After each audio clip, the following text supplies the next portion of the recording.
Bonjour, je m'appelle Jérôme Raffnet et je vous partage sur ce fil de podcast la synthèse de cours donnés dans différents instituts depuis 2004 autour des théories et des pratiques médicales issues des traditions anciennes d'Orient et d'Occident.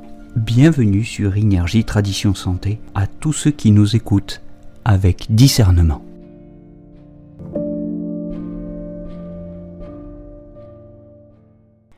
Parlons aujourd'hui du 31 VB, Feng Shi, la marche du vent. Non pas Feng Shi, les temps du vent, mais Feng Shi, le point numéro 31 du méridien de la vésicule biliaire. C'est un point qui se trouve sur la ligne médiane de la face latéro-externe de la cuisse, à 7 tsun, au-dessus du pli poplité, entre le muscle vaste externe et le muscle biceps crural, là où l'extrait du majeur se place lorsque le patient se tient debout au garde à vous. Et disons tout de suite que c'est un point auquel se connecte tout pratiquant de Tai-Chi ou de Qigong, puisque c'est dans cette posture, debout, les bras le long du corps, que commence l'immense majorité des enchaînements de Tai-Chi ou de Qigong. Donc en connexion avec ce point qui est un point de la mise en mouvement du vent. Le 31 VB met le vent en mouvement dans les membres inférieurs. C'est son tropisme. Ce point est rarement utilisé pour des troubles qui ne concerneraient pas cette partie du corps.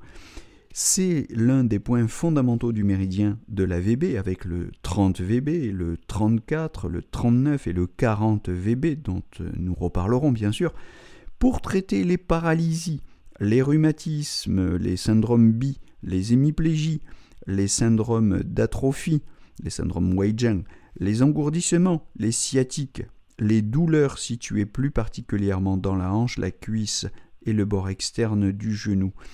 Il draine le méridien de la VB, il chasse le vent pervers, il expulse les pervers, il disperse la stagnation, il déploie les tendons et il active localement les luo.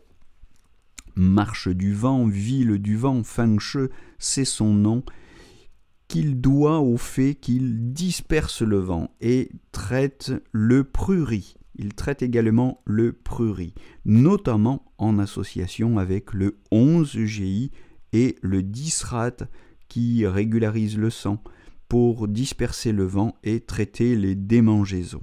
Le 31 VB peut y être ajouté à cette association du 11GI et du 10-RAT dès que les manifestations dermatologiques se situent dans les jambes, qu'on a eczéma, urticaire, etc.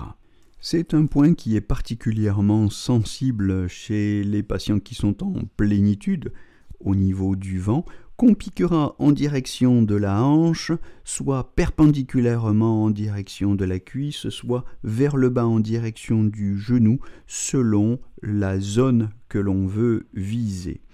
Et il faut souligner que c'est un point qui s'adresse toujours au vent.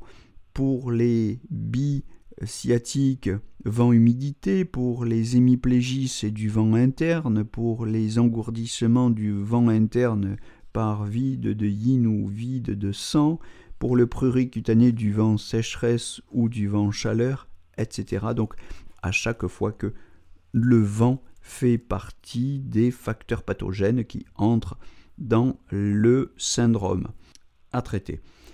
On remarquera que c'est un point qui a pu s'avérer étonnamment efficace dans le cadre de la méthode du point unique pour les troubles de l'audition tels que les acouphènes ou la surdité. Donc c'est assez original et ça mérite d'être souligné. Et quand c'est efficace, lors de la poncture, les patients ressentent une sensation directement dans l'oreille. Voilà, c'est un usage original de ce point. Peut-être quelques associations clés en passant de ce 31 VB avec le 40 VCI et le 30 VB pour les lombosciatiques, avec le 34 et le 39 VB pour les paralysies des membres inférieurs, et enfin, comme je le disais plus haut, avec le 11 GI et le 10 rat pour les urticaires ou les prueries. Voilà, c'est tout pour aujourd'hui, c'est tout pour ce 31 VB Feng Shui, la marche du vent ou la ville du vent. Et je vous donne rendez-vous pour la suite de ces monographies des points d'acupuncture de la médecine traditionnelle chinoise. Belle journée à tous en attendant.